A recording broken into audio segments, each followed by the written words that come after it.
आता आपल्या आवडत्या मालिकेचे संपूर्ण भाग मालिका प्रसारित झाल्यानंतर लगेचच पाहू शकता फक्त सन नेक्स्ट वर. भारतातील प्रेक्षकांसाठी मोफत सेवा. त्या मैत्रीच्या चेहऱ्यावरचा रंगच नाही तर मैत्रीच उडणार. डायरेक्ट ढगात लिहून देतो ना. बघूया. बरं साहेब, एक विचारू का? म्हणजे तिकडं सगळं ठीक आहे ना? त्या मांत्रिकाची बॉडी ठीक आहे ना? हो, कोरोना आणि रॉकी लक्ष ठेवून आहेत. अहो काय साहेब, काहून त्या कोरोनाचं नाव घेऊन राहिले तुम्ही?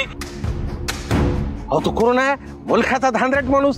काहीतरी मूर्खपणा करायचा आणि होत्याचं नव्हतं होऊन जायचं. तुम्हाला ते मांत्रिक काय बोलला ते आठवतं ना?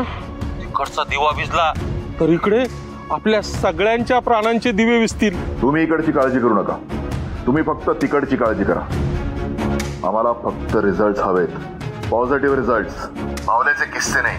या खेळाचा आणि मैत्रीचा शेवट बघायचा आहे आम्हाला. मग तो शक्तीकडून असो, त्या भावल्याकडून असो, नाहीतर तुमच्याकडून असो, आम्हाला फक्त आणि फक्त पॉझिटिव्ह रिझल्ट हवेत.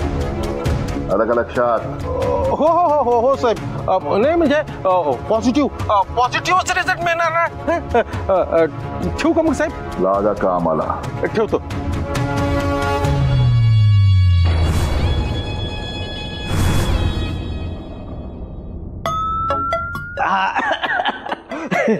उसळ एकदम भारी होती आणि मेंदू वडा तर कमाल कमाल.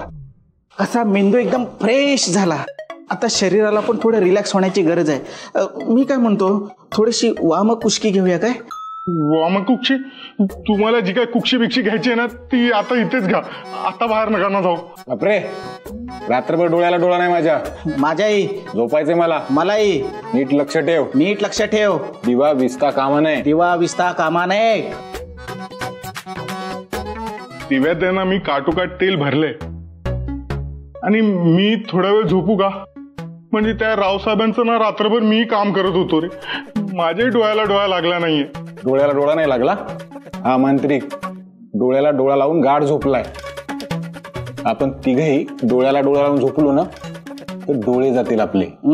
आणि मांत्रिक बाबाने सांगितलंय ना, दिव्यात तेल आणि डोळ्यात अंजन घालून व्यवस्थित लक्ष ठेवायचं. पण फोन लाव पहिला फोन. लाव लाव लाव. तुमचं रिचार्ज संपत नाही का हो? हा नाही, राहतो मी जागा. हा, नीट लक्ष ठेव. दिव्याकडे नीट पहा, बाबा करतील तुझा स्वाहा. पहा स्वाहा. जबरदस्त जबरदस्त. यमक जुळलाय. झालं? चल चल पटकन.